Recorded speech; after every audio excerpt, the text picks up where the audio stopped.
Hey, what's going on, everybody? Sean here, the Detroit Diz, and it is another great, glorious day in the D. It is, today it was cold. Right now, I don't know what the temperature is. I can check my fancy dancy watch here. 34 degrees in the D. The moon was full. It was a harvest moon, from what I heard, and it was huge. It was really big in the sky this morning, and then the sun came out, and then the moon got smaller and maybe a little orange. Actually, I don't know. I haven't seen it since it went lower than the buildings. But before we get started, if you go ahead and just mash that subscribe button, we really appreciate it and help us grow the channel. And we want to thank all of our supporters that are have been subscribed already. Anyways, so it's a great day, as I said, and we just read the news yesterday that Walgreens is going to shut down 1,200 stores. 1,200 stores. And people are speculating why that is. Now, we just know that Rite Aid closed up all of their stores and they went out of business, Rite Aid. And there wasn't a lot of Rite Aids where I live here in Detroit. Mostly it's Walgreens and CVS's. There was some Rite Aids, but not a lot of them. And I have to say that this is kind of concerning for a consumer. But where are people getting their drugs at? Now, I do know that there are, these big chains like Costco and Sam's Club and Target, and they all have pharmacies in them. And a lot of people go and pick up their pharmacies at Target or Costco or Sam's Club or wherever else. Maybe even now we're having more pop-up mom and pop pharmacies that people like to have that personal relationship with a pharmacist, just like in the old days. And so going to CVS, maybe that isn't where people want to go to.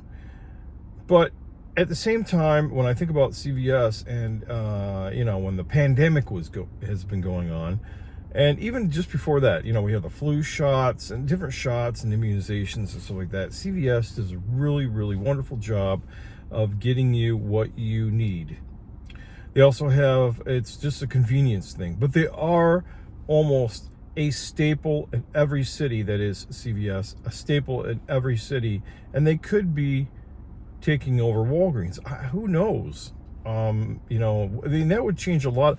A lot of cities, they have corners that are one corner is Walgreens and the other one is CVS. So it's going to be interesting about what happens when Walgreens shuts down. It will change a lot of corners, city corners, that is.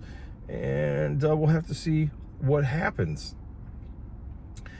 I really think that a lot of people are also mail ordering their drugs. A lot of medical plans for employers want you to mail order your drugs, and so does the Veterans Administration. Sometimes they like you to mail order your drugs.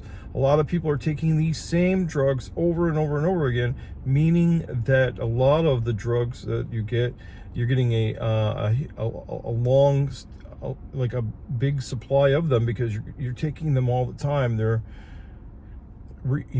drugs that are that you can get a whole supply of in the mail, and that would last you a while, maybe like 6 months. So that's another thing that's happening. And I think that overall that maybe CVS sales are down. Maybe people are not going to CVS to pick up the things that they're wanting to pick up. Same thing with Walgreens. They're not using it they're not picking up the merchandise in there, like the soap and the food and everything else. So there's probably a lot of things that are contributing, a lot of factors that are contributing to the downfall of Rite Aids and CVS's and Walgreens, almost like the same as it is in 7-Eleven. I believe that there's other things that are taking over the convenience store portions, not the pharmacy, and that's why they're losing all the money. alongside some places where stealing is also an issue. So I don't know. What are your thoughts on all of this?